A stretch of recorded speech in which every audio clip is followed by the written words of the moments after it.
après les chants, après les cantiques de remerciement à Dieu, nous allons passer à notre thème du jour dans Actes chapitre 3, 13 à 19. Acte 3. Acte 3, 13 à 19. Le verset 13. Le verset 13, on va se tenir debout et notre frère va lire à haute voix la parole de Dieu écrite.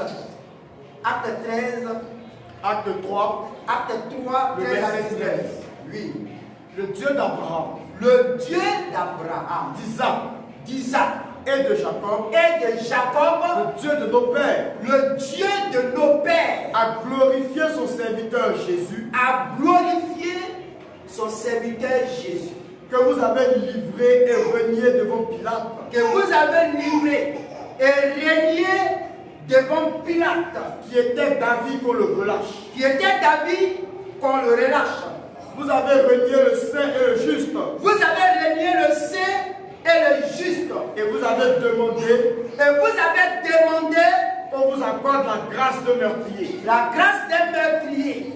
Vous avez fait mourir le prince de la vie, Vous avez fait mourir le prince de la vie, que Dieu a ressuscité des morts. que Dieu a ressuscité des morts. Nous en sommes témoins. Nous en sommes témoins. C'est par la foi en son nom C'est par la foi en son nom, que son nom a raffermi celui que vous voyez et connaissez. oui, C'est la foi en lui c'est la foi en lui qui a donné à cet homme qui a donné à cet homme, cette entière guérison. lui, En présence de vous tous. lui. Et maintenant, Et maintenant, frère, frère, je sais que vous avez agi par ignorance, je sais que vous avez agi par ignorance, ainsi que vos chefs. ainsi que vos chefs. Mais Dieu a accompli de la sorte Oui, ce qu'il avait annoncé d'avance oui, par la bouche de tous ses prophètes, oui, que son Christ devrait souffrir. oui.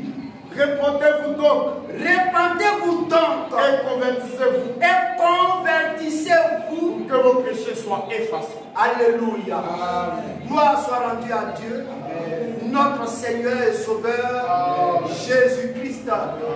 On va rester toujours debout et je vais adresser la prière à notre Dieu pour notre sujet du jour. Notre thème qui va toucher deux pions essentiels du salut, c'est-à-dire la repentance et la conversion. Alléluia. La prière à notre Dieu.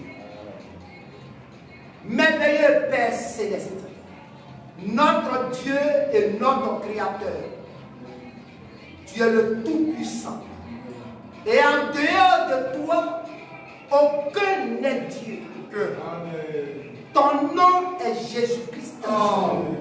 Et tu nous as dit de ta bouche que là où 2 et 3 sont réunis en mon nom, je suis au milieu de toi. Père, cette parole, tu l'as toujours honorée. Et encore ce matin, tu l'honores. C'est pourquoi, ô Père, que ton esprit dispose le cœur de chacun à la compréhension de ce sujet du jour. Et que même ceux qui nous écouteront, que Père, ton esprit qui est capable de toutes choses, puisse toucher leur cœur pour la repentance et la conversion à toi. Merci Seigneur, que la louange et la gloire te soient rendues à toi seul, notre Dieu. Par Jésus-Christ que nous te louons. Amen. Veuillez vous asseoir. Que notre Dieu soit célébré encore ce matin. Au nom de Jésus-Christ. Et nous venons de lire Actes chapitre 3. Du verset 13 jusqu'au verset 19. C'est vrai, ce texte est long. Ce texte est long. Mais dans ce texte, nous allons tirer un sujet dont nous allons parler.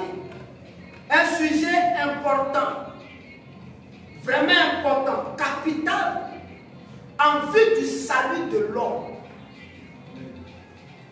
sujet, c'est la repentance et la conversion à Dieu. La repentance et la conversion. Dans le texte, dans Actes chapitre 3, verset 19, l'apôtre Paul a dit quelque chose. L'apôtre Pierre, lors de son deuxième sermon, après Pentecôte, dans Actes chapitre 3, à partir du verset 19, que nous allons lire, encore et encore. Actes chapitre 3. Acte 3. Oui. Le verset 19. Le verset 19. Répentez-vous donc. Répentez-vous donc. Et convertissez-vous. Et convertissez-vous. Pour que vos péchés soient effacés. Pour que vos péchés soient effacés. Alléluia. Et ça, c'est l'apôtre Pierre, sous l'inspiration du Saint-Esprit, a fait cette déclaration. Et nous sommes David avec l'apôtre Pierre. La repentance et la conversion sont deux sujets importants dans l'enseignement de l'Église, dans l'enseignement du Seigneur, dans l'enseignement de l'Église du Seigneur Jésus-Christ. La repentance et la conversion sont deux sujets importants. Et ce sont ces deux sujets-là que nous allons parler. Et quand il a parlé de repentance, vous allez voir beaucoup que la repentance est assimilée à la conversion dans le cadre du salut. Il est très important. C'est pourquoi, sans repentance, sans conversion, il n'y a pas de pardon. Sans une réelle repentance, une réelle conversion, il n'y a pas de pardon. Il n'y a pas de salut. C'est pourquoi dans Actes chapitre 3, à partir du verset 19, l'apôtre Pierre nous a parlé d'une manière très claire. Et qu'est-ce qu'il disait? Quelle est la remarque qu'on fait? Il dit, afin que vos péchés soient effacés. Regardez la grande remarque là.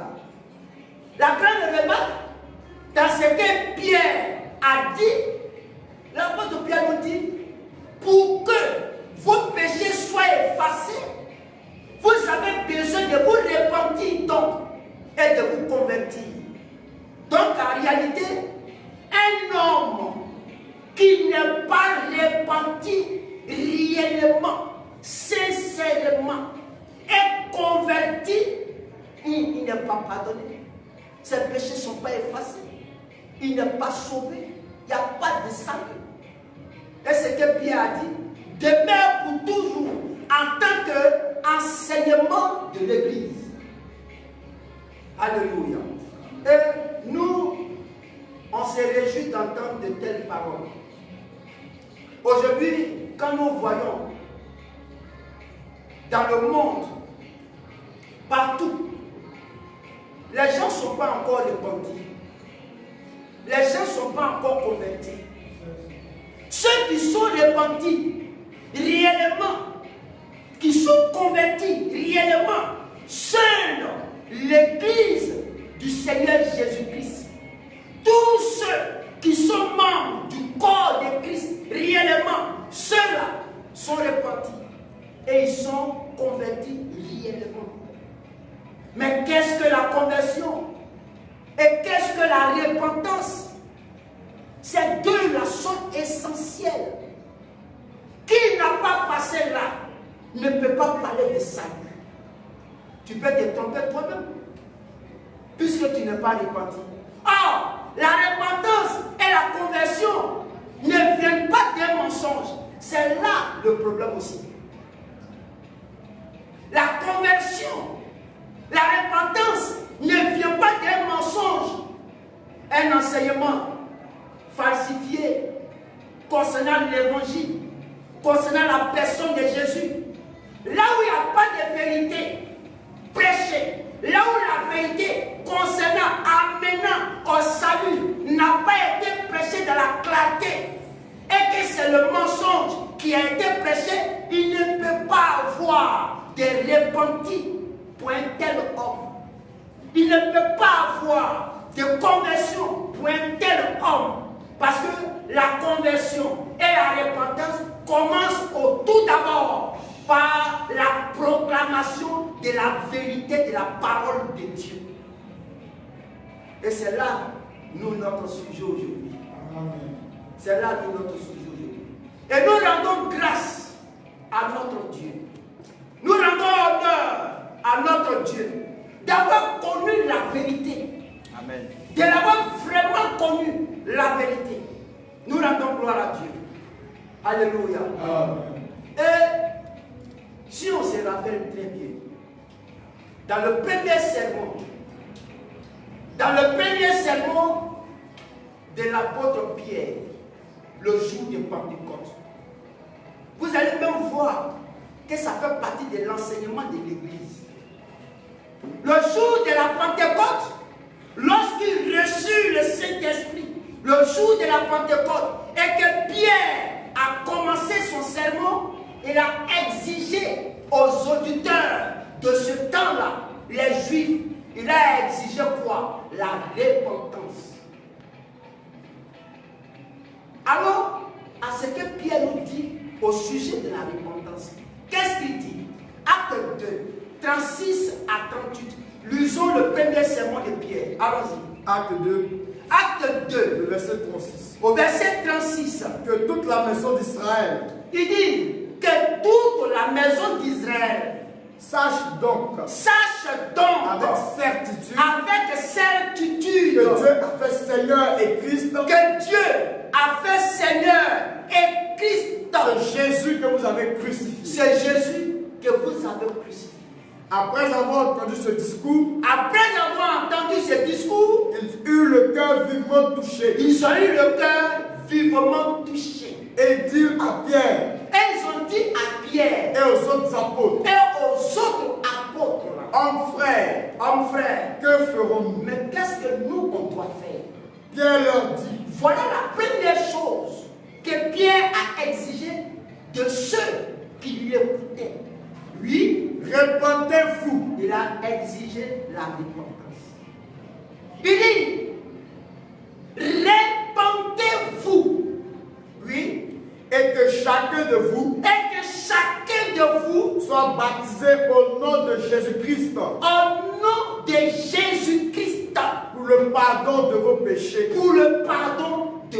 péchés. Et vous recevrez le don du Saint-Esprit. Et vous allez recevoir le don du Saint-Esprit. Et ce que Pierre a dit le jour de Pentecôte demeure la même ordonnance divine dans l'église du Seigneur. Nous passons premièrement par la repentance. C'est pourquoi quiconque manque la repentance, quoi qu'il ait fait plusieurs années, 100 ans, 80, 90, 70, 50, sans cette réelle repentance, il a encore un gros paquet. Amen. La repentance, c'est le premier pas important en vue du salut. La repentance. Et Pierre dit, repentez-vous. Et que chacun de vous soit baptisé au nom du Seigneur Jésus-Christ pour le pardon de vos péchés. Et qu'ainsi, vous recevrez le don du Saint-Esprit. Mais si tu n'es pas repenti, les conditions même requises, c'est fini, tu ne l'as pas rempli. C'est pourquoi la repentance, elle est un sujet capital pour l'entrée dans le royaume de Dieu. La repentance. Les gens minimisent ce que c'est la repentance. Beaucoup ne sont pas repentis.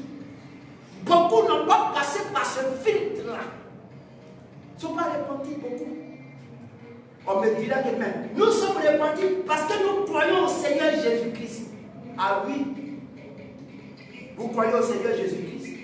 Mais lorsqu'on ramène ce que vous croyez au sujet du Seigneur Jésus-Christ, lorsqu'on ramène cette confession profession de foi et qu'elle est en dehors du témoignage du Seigneur Jésus-Christ, du commencement et à la fin, aucune repentance n'est faite. Parce que la repentance, elle a pris forme d'abord en annonçant la vérité de la parole. C'est là qu'elle a commencé. C'est là que la repentance commence. Parce que tu ne peux pas te repentir d'un mensonge accepté. Non. Non, ce n'est pas juste. Un mensonge qu'on t'a prêché et que tu l'as accepté, c'est ce qui t'a repenti, ce n'est pas juste. La repentance vient au préalable par la proclamation de la vérité de la parole de Dieu. C'est elle qui suscite en l'homme une réelle repentance. Donc, si ce qu'on t'a prêché est faux, selon le témoignage des Écritures, il n'y a pas de repentance qui est faite. Parce que la repentance d'abord, afin que la conversion ait lieu. C'est pourquoi nous devons savoir, c'est quoi la repentance? C'est quoi la conversion à Dieu? Nous devons savoir ça. C'est très important. Retournons encore dans Actes chapitre 3. Après Pentecôte, lorsqu'il a donné son sermon et qu'il a donné l'ordonnance divine dans son deuxième sermon, comme nous l'avons déjà lu, on va le relire encore. Actes chapitre 3. Actes 19. 3. Oui. Le verset 19. Oui, vas-y. Répandez-vous donc et convertissez-vous. Et convertissez-vous. Pour que vos péchés soient effacés. Dans le but que vos péchés soient effacés.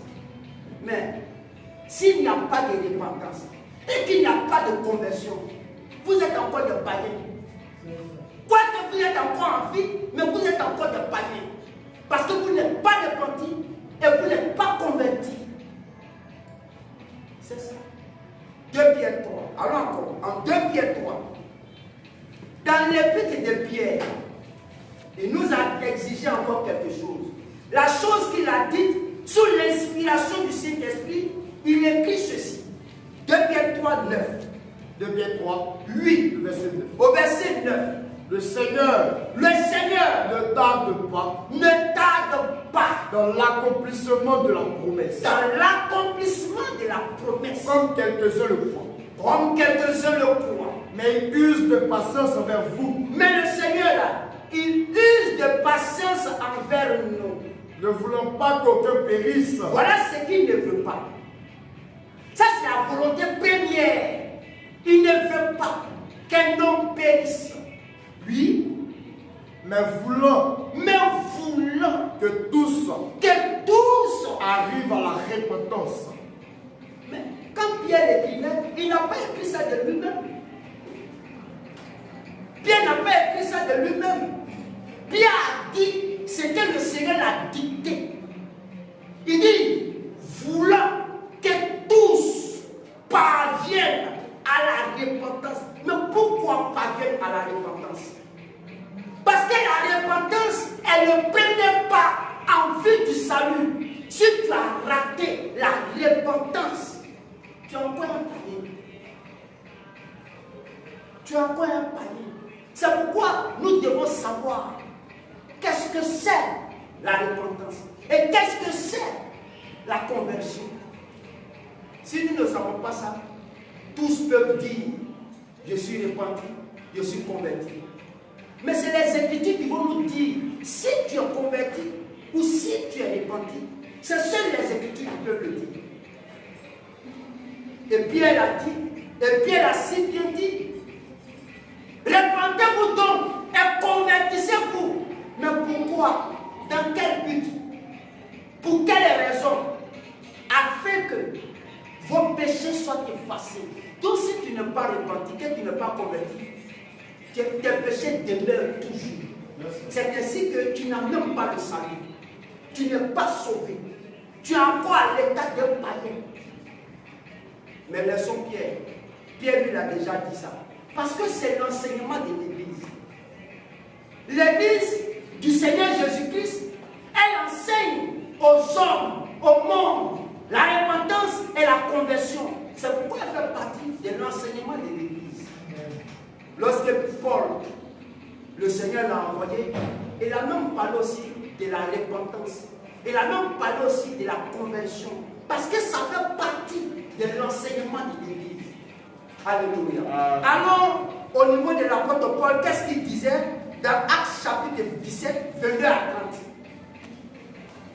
Actes chapitre 17, 22 à 30. Allons-y. Acte 17. Acte 17. Le verset 22. Le verset 22. Paul, debout au milieu de l'aréopage, lui dit, homme athénien, je vous trouve à tous égards extrêmement religieux. Je vous trouve extrêmement religieux. Car en parcourant votre ville, vos villes, et en considérant les objets de votre dévotion, oui, j'ai même découvert un autel, oui, avec cette inscription, à un Dieu inconnu. Ce que vous reverrez sans le connaître. Ce que vous révérez sans le connaître. C'est ce que je vous annonce. C'est ce que je vous annonce. Le Dieu qui a fait le monde. Le Dieu qui a fait le monde. Et tout ce qui s'y trouve. Et tout ce qui s'y trouve. Étant le Seigneur du ciel et de la terre, lui n'habite point, lui, dans des temples faits de mains d'homme. Oui, vas-y. Il n'est point servi par des mains humaines. Il n'est point servi par des mains humaines. Comme s'il avait besoin de quoi que ce soit. Oui. Lui qui donne à tous la vie. Lui qui donne à tous la vie. La respiration. La respiration. Et toutes choses. Et toutes choses. Il a fait que tous les hommes. Il a fait que tous les hommes. Sortis d'un seul sang. Sortis d'un seul sang. Habitent sur toute la surface de la terre. Ils habitent sur toute la surface de la terre. Ayant déterminé la durée des temps. Oui. Et les bornes de leur demeure. Oui. Il a voulu qu'il cherche le Seigneur. Il a voulu qu'il cherche le Seigneur. Et qu'il s'efforce de le trouver. Et qu'il s'efforce de le trouver. En tâtonnant. En tâtonnant. Bien qu'il ne soit pas loin de chacun de nous. Oui. Car en lui, nous avons la vie. En lui, nous avons la vie. Le mouvement. Et l'être. C'est ce qu'ont dit aussi quelques-uns de vos poètes. Oui. De lui, nous sommes la trace. De lui, nous sommes la race. Oui. Ainsi donc, étant la race de Dieu, nous ne devons pas croire que la divinité soit semblable à de l'or, à de l'argent, ou à de la pierre, oui, sculptée par l'art et l'industrie de l'homme. Oui. Dieu, sans tenir compte des temps d'ignorance, Dieu, sans tenir compte des temps où tu ne savais rien, annonce maintenant à tous les hommes, en tout lieu, qu'ils aient à se repentir. Oui, parce qu'il a fixé un jour. Parce que Dieu a fixé un jour où il jugera le monde. Selon la justice. Par l'homme qu'il a désigné. Alléluia. Et quand l'apôtre Paul a parlé ainsi, après avoir expliqué au sujet de la divinité en qui nous avons la vie, le mouvement et l'être, il a dit, mais maintenant, Dieu exige maintenant à tous les hommes, en tout lieu, qu'ils aient à se repentir. Il a exigé ça. Il dit, c'est Dieu qui demande ça. Mais c'est pourquoi, s'il n'y a pas de repentir, s'il n'y a pas de repentance, il n'y a pas aussi de conversion. S'il n'y a pas de repentance, il n'y a pas de conversion, il n'y a pas de pardon. C'est pourquoi la repentance est un maillon, est un élément indiscutable en vue du salut. Quiconque manque une réelle repentance, quiconque manque une réelle conversion, il ne peut pas parler de salut. Mais les hommes sont trompés dans le monde, pensant qu'ils sont repentis, pensant qui sont convertis. Mais seule la vérité sortant de la Bible peut dire qui est repenti et qui est converti. Mais quand Paul a dit ça, vraiment, c'est quelque chose de joyeux. L'homme a besoin de se repentir. On ne peut pas aller vers un Dieu qui n'existe pas, un Dieu qui ne peut pas donner la vie pour dire que nous sommes repentis. Non. On ne peut pas tourner notre face vers un Dieu muet, un Dieu mort, un Dieu qui n'est pas capable de quoi que ce soit. Et on va dire qu'on est repenti. Notre Seigneur Jésus-Christ, il est mort quant à la chair, mais il a été rendu vivant quant à l'esprit. Bien vrai, dans la chair, il est mort, mais il est encore vivant. C'est pourquoi il est le Dieu de toute chair. Amen. Et il est le Dieu vivant. Amen. Parce qu'il est ressuscité d'entre les morts. Amen. Je vous dis, s'il n'y a pas de repentance, une réelle repentance, une réelle conversion, il n'y a pas de salut sur l'homme. L'homme a besoin d'une réelle repentance et d'une réelle conversion. Alléluia. Continuons encore avec l'apôtre Paul. L'apôtre Paul parlait ici dans Actes chapitre 26, 15 à 23. Allons dans Actes chapitre 26. Lisons Actes chapitre 26, 15 à 23. Acte 26. Oui. Le verset 15. Au verset 15. Je répondis, oui. Qui es-tu, Seigneur? Qui es-tu, Seigneur? Et le Seigneur dit, je suis Jésus que tu persécutes. Lorsque l'apôtre Paul il a croisé le Seigneur sur le chemin de Damas, le témoignage qu'il rend, vas-y frère. Je répondis, j'ai répondu, qui es-tu, Seigneur? Mais Seigneur, qui es-tu? Et le Seigneur dit, je suis Jésus que tu persécutes. Je suis Jésus que tu persécutes. Mais lève-toi. Et tiens-toi sur tes pieds. Car je te suis apparu. Pour t'établir ministre. Et témoin des choses que tu as vues. Oui. Et de celles pour lesquelles je t'apparaîtrai. Oui. Je t'ai choisi du milieu de ce peuple. Moi, je t'ai choisi du milieu de ce peuple. Et du milieu des païens. Vers qui je t'envoie. Il a envoyé Paul du milieu des païens. Oui. Afin que tu leur ouvres les yeux. Pour qu'ils passent des ténèbres à la lumière. Et de la puissance de Satan à Dieu. Pour qu'ils reçoivent par la foi en moi. Oui. Le pardon des péchés. Et l'héritage avec les sanctifiés. Oui. Vas-y. En conséquence, roi Agrippa, je n'ai point résisté à la vision céleste. Moi, je n'ai point résisté à la vision céleste. À ceux de Damas d'abord. Puis à Jérusalem. Dans toute la Judée. Et chez les païens. J'ai prêché la repentance.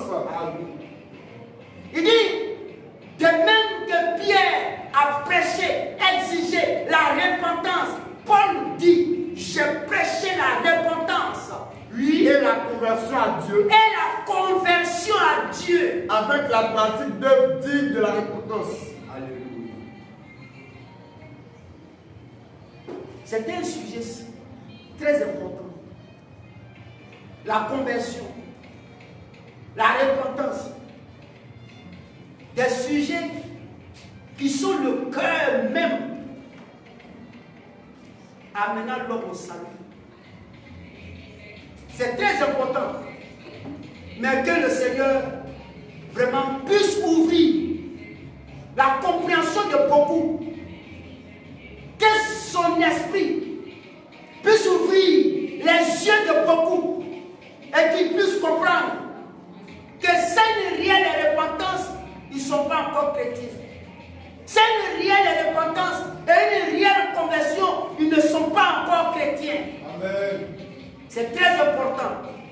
Et la repentance et la conversion, elle vient par la proclamation la vérité de la parole de Dieu et non du mensonge.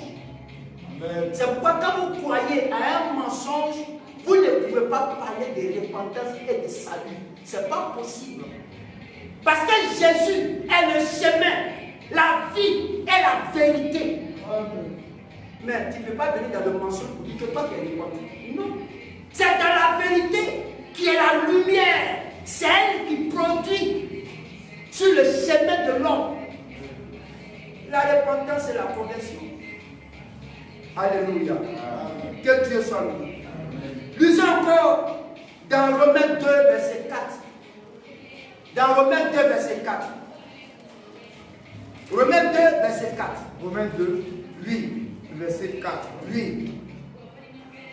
Où méprises-tu les richesses de sa bonté, Où méprises-tu les richesses de sa bonté, de sa patience de sa patience et de sa longanimité, Oui. ne reconnaissant pas Ne reconnaissons pas que la bonté de Dieu la bonté de Dieu te pousse à la repentance. te pousse à la repentance. Alléluia. Lisons encore 2 Corinthiens 7, 8 à 11. Alléluia. Amen. Loué soit notre Dieu. Amen. Notre Dieu est capable de toutes choses. Il est fort, il est puissant. Il est le vainqueur de Golgotha. Amen. C'est lui qui a vaincu tout pour nous. Allons-y, frère. 2 Corinthiens 7, Oui, le verset 8. au verset 8. Quoique je vous ai attristé par ma lettre, Quoique moi, Paul, je vous ai attristé par ma lettre. je ne m'en réponds pas. Je ne m'en réponds pas. Et si je m'en suis repenti, Oui, car je vois que cette lettre vous a attristé. oui, Bien que momentanément, oui. je me réjouis à cette heure, Je me réjouis à cette heure. non pas de ce que vous avez été attristé, Oui, mais de ce que votre tristesse vous a porté à la repentance. de ce que votre tristesse vous a apporté à la repentance.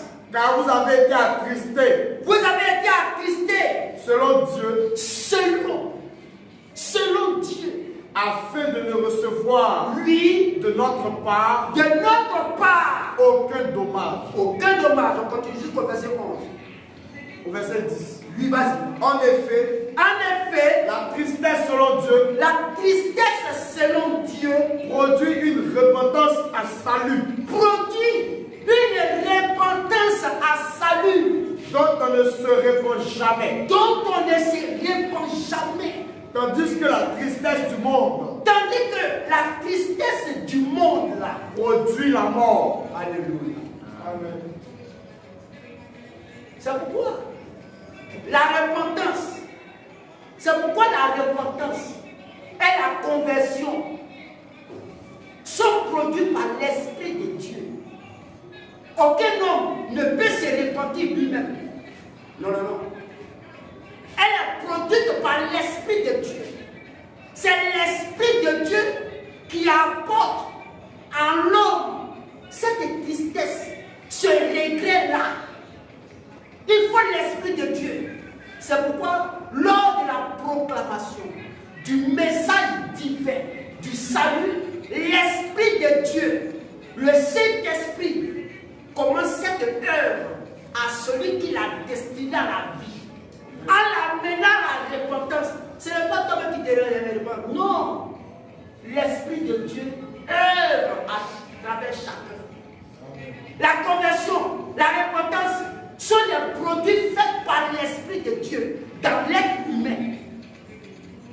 Très important. Et même dans Jean chapitre 16, verset 13, il dit quand le consolateur, l'Esprit de vérité, lorsqu'il viendra, il dit vous conduira dans toute la vérité. Il convaincra. C'est l'Esprit qui convainc. C'est le Saint-Esprit qui te convainc et qui te pousse à la repentance et à la conversion. C'est le fruit de l'Esprit. C'est l'Esprit qui produit ça. Alléluia. Loué soit notre Dieu. Amen. Loué et exalté soit notre Seigneur. Parce qu'il est bon. Et sa fidélité dure à jamais. Amen. Et notre Seigneur ne manque pas. Il ne manque pas. de donner de bonnes choses.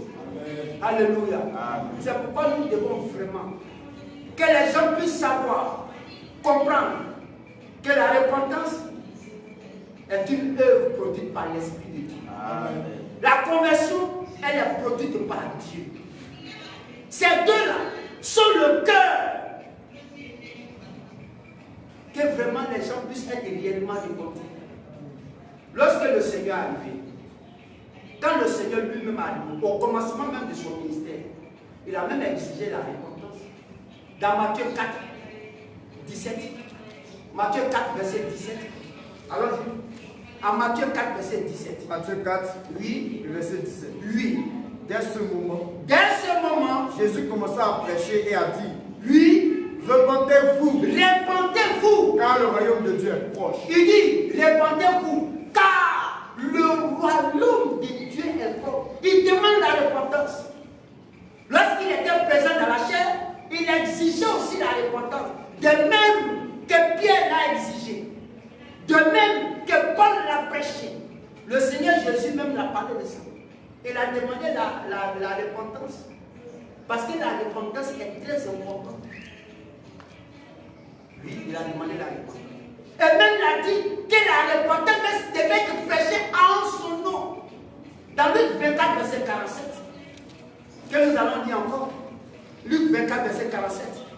Luc 24, Oui, verset 47. Oui.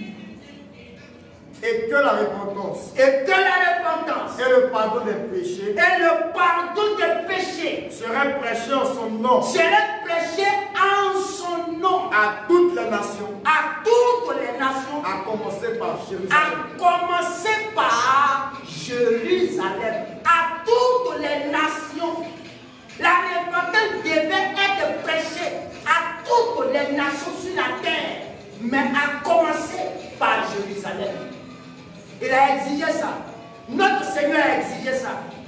Mais c'est ainsi que Pierre aussi l'avait exigé. Parce que le Seigneur l'avait déjà exigé.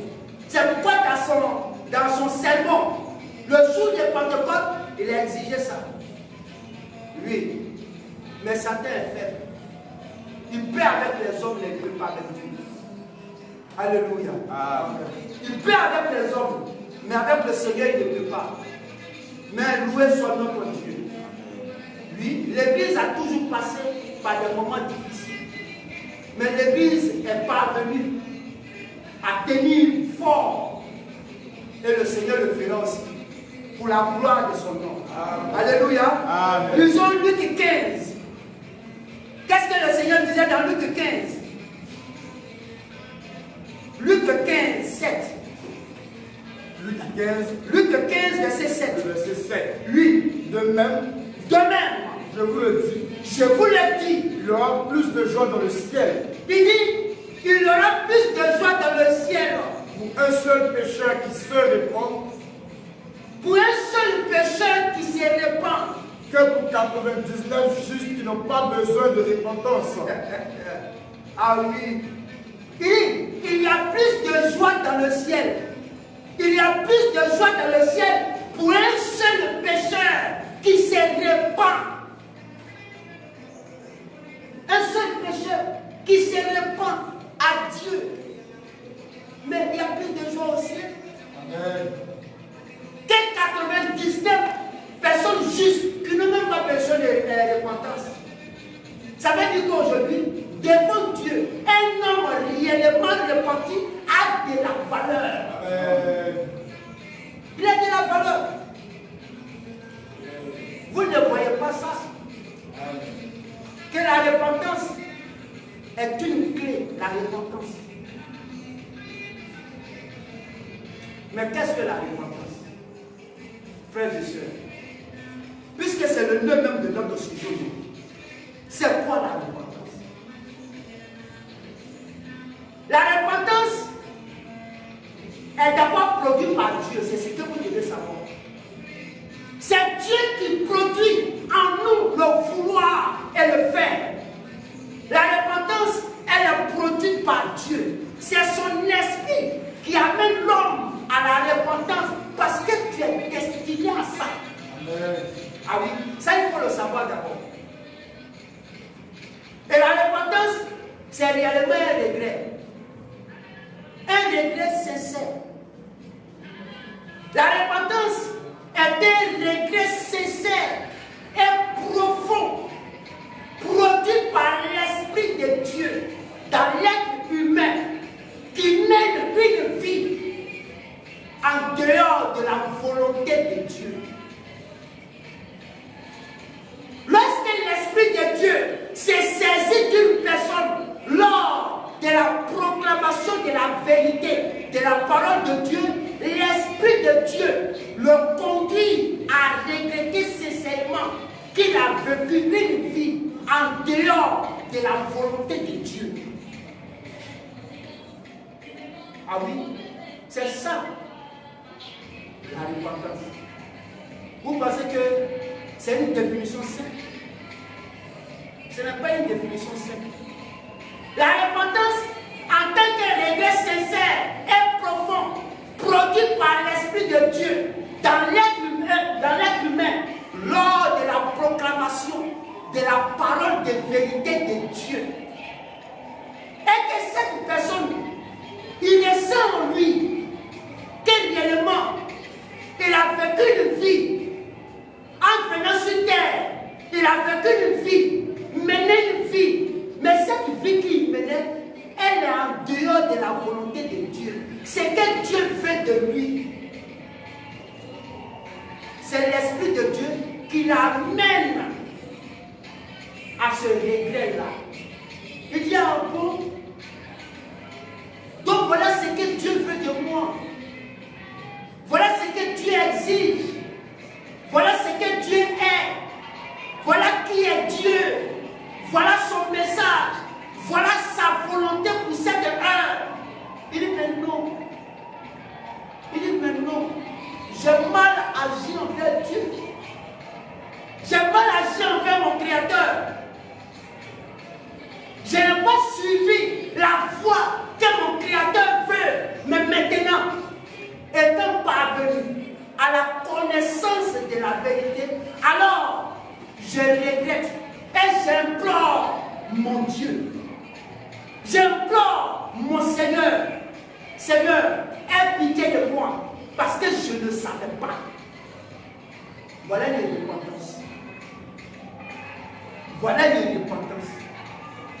Et cette repentance, comme je le dis, et comme je viens de l'expliquer, elle est produite non pas par l'homme lui-même, mais l'Esprit de Dieu. L'Esprit de Dieu, c'est saisissant de l'homme, l'ouvrant les yeux, l'amène à regretter sincèrement ce qui vit en dehors de la volonté de Dieu. Qu'est-ce que Dieu veut pour toi à cette heure? Lorsque tu connais la volonté de Dieu pour toi à cette heure et que tu regrettes que tu as mené une vie en dehors de cette volonté, alors qu'est-ce que tu fais? Tu retournes à Dieu et à sa parole. Mais si ce regret-là n'est pas passé, ce n'est pas possible une conversion. Parce que sans repentance, il n'y a pas de conversion. Alléluia. Loué soit notre Dieu. Loué soit notre Seigneur. C'est ça la repentance. Mais qu'est-ce que la conversion? Qu'est-ce que la conversion? Et qu'est-ce que la conversion? La conversion, c'est un retour à Dieu. On fait demi-tour. La conversion, on fait demi-tour. On retourne à Dieu. C'est pourquoi la conversion, c'est pourquoi la repentance est beaucoup assimilée à celle de la conversion. Ils vont ensemble. La repentance et la conversion, ils vont ensemble. Un homme réellement repenti va forcément faire demi-tour. Un homme forcément repenti, réellement repenti, il fait demi-tour. À qui? À une idole? Non. À qui? Un Dieu incapable de sauver? Non. Mais il retourne au véritable Dieu, au véritable Sauveur et à sa volonté révélée. Voilà la conversion. Et si vous avez compris, Je vais le reprendre encore pour que vous puissiez comprendre. La repentance et la conversion sont deux sujets clés en vue de la naissance d'un homme en Christ. Ces deux éléments-là sont produits par l'Esprit de Dieu. C'est Dieu qui suscite ce regret et ce retour dans l'être humain lorsqu'il comprend le message de Dieu. Mais dans la volonté de Dieu, il y a les promesses. Il y a ce que Dieu a dit, ce que Dieu a annoncé. Il y a ça. C'est pourquoi, quand nous regrettons d'abord, qu'est-ce qui se passe? Il y a d'abord la prédication de la parole de Dieu. La parole de Dieu, elle est prêchée d'abord dans toute sa clarté. L'évangile du salut avec ses promesses sont d'abord prêchés dans toute sa clarté. Et l'Esprit de Dieu commence à agir à travers ceux qui écoutent la parole de Dieu. Et ceux qui sont destinés, le Seigneur, lui, suscite en eux un repenti sincère pour retourner à Dieu et à sa parole. Si ça ne s'est pas fait, tu as encore un gros panier. Et je sais que vous avez compris. Amen. Alléluia. Amen. Je sais que vous avez compris. Que Dieu puisse aider beaucoup de personnes à comprendre ça. Et je l'ai dit à l'entente du jeu, de la parole de Dieu, que beaucoup, sur 100, il y a 95 qui ne sont pas encore repentis et convertis. Oui. On te dira même, je suis retourné à Dieu et à sa parole. À quel Dieu et à sa parole qui est retourné? La repentance, c'est d'abord un regret sincère qui est suscité par Dieu dans l'être humain. Lui, c'est Dieu qui suscite. Mais Dieu est quoi? Dieu est vérité. Le Saint-Esprit qui produit ça, il est l'esprit de vérité. Mais le même Saint-Esprit qui lui suscite en toi une repentance sincère, mais il ne peut pas t'envoyer dans le mensonge, puisque lui-même est l'esprit de vérité. Il ne peut pas te conduire dans l'évangile qui est faux. Non. Or, le cœur même de l'évangile, c'est qui est Jésus. Amen. Le cœur même de l'évangile, c'est de présenter qui est Jésus au monde.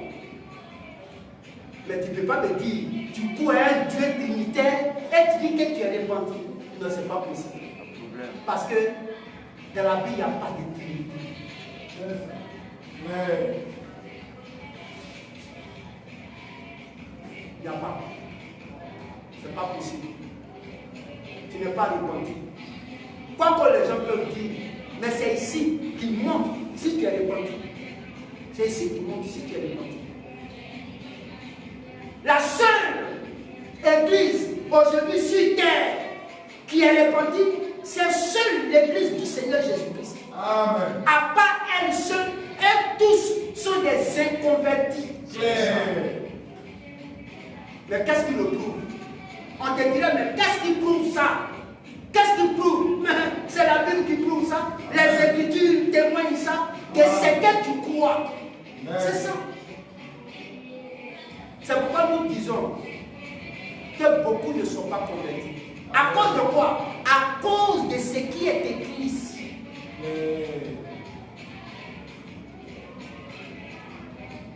C'est pas possible. Si vous avez bien remarqué, dans Actes chapitre 2, quand Pierre a commencé à partir du verset 22 jusqu'au verset 36, dans Actes chapitre 2, après l'effusion du Saint-Esprit, quand Pierre est descendu à partir du verset 22 jusqu'au verset 36, Pierre parlait de quelqu'un. Il parlait de qui? Il parlait de Jésus. Il dit que toute la maison d'Israël sache donc avec certitude que Dieu a fait Seigneur et Christ, ce Jésus que vous avez crucifié. Amen. Mais il parlait de qui? Il parlait de Jésus. Toi, tu ne peux pas dire que Jésus est Dieu le Fils, et puis toi tu dis que tu es converti, c'est pas possible. Montre-lui ici que toi tu es converti. Non, mais c'est pas possible. Tu ne peux pas croire à un Dieu en dehors de Jésus et tu dis que toi tu es converti, c'est pas possible. Parce qu'il a dit que la repentance et la conversion soient prêchées à mon nom, à toutes les nations sur la terre, mais à commencer par Jérusalem.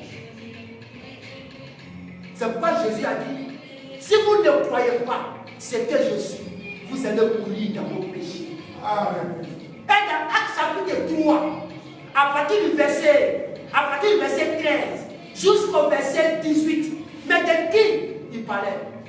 De qui il parlait? Il parlait de Jésus. Il dit que vous avez renié. Et que Pilate était d'avis qu'on le relâche. Mais vous avez agi par ignorance. Mais maintenant, répandez-vous donc et convertissez-vous.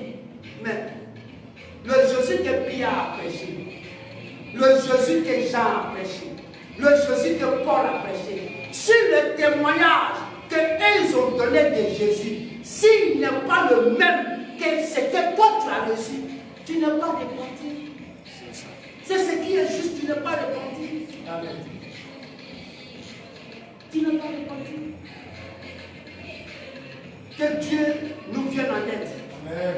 Et que Dieu puisse, comme sur le chemin de Maïs, il a ouvert l'esprit afin qu'ils comprissent les Écritures. Que les gens puissent comprendre qu'ils ne sont pas encore repentis. Tel que ce qu'ils croient n'est pas conforme aux saintes Écritures, ils ne sont pas encore convertis. Ils ne sont pas encore repentis. Vous devez revenir à Dieu et à sa parole originelle. Amen. Loué et exalté soit notre Dieu. Que la louange et la gloire lui soient rendues. Nous appelons tous à la repentance et à la conversion. Pour que le péché soit effacé. Loué et exalté soit notre Dieu. À lui soit la gloire. Au nom de Jésus-Christ. Alléluia. Terminons avec Jean 16, 7 à 9. Terminons avec Jean 16, 7 à 9. Jean 16, 7 à 9. Le verset 7. Lui. Cependant, je vous dis la vérité. Je vous dis la vérité. Il vous est avantageux que je m'en aille. Il vous est avantageux que je m'en aille. Car si je ne m'en vais pas, le consolateur ne viendra pas vers vous. Le consolateur ne viendra pas vers vous. Mais si je m'en vais, je vous l'enverrai. Je vous l'enverrai. Et quand il sera venu, c'est là qui est important. Et nous vivons le temps du consolateur. Parce que le consolateur, c'est le Saint-Esprit. Et nous sommes dans la dispensation du Saint-Esprit actuellement. Alors, étant dans la dispensation du Saint-Esprit, c'est le même Saint-Esprit dans sa dispensation dans laquelle nous sommes. C'est lui qui convaincra le monde en ce qui concerne. Vas-y. Et quand il sera venu, il convaincra le monde. Le Saint-Esprit va te convaincre, lui, en ce qui concerne le péché, la justice et le jugement. En ce qui concerne le péché, parce qu'il ne croit pas en moi. Vous dites que vous croyez en Jésus, mais le témoignage que vous rendez de Jésus, mais s'il est en dehors des saintes Écritures, c'est pourquoi Paul a dit, si quelqu'un vous prêche un autre Jésus, vous le supporterez fort bien.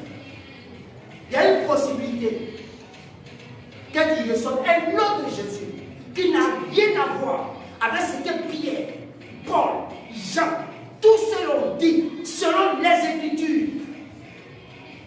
Et puis penser que tu es repenti, que tu es converti. Non. C'est pas possible. C'est pas possible.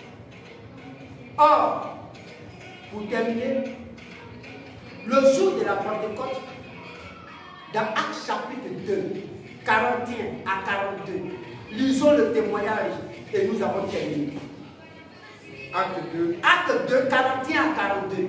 Au verset 41.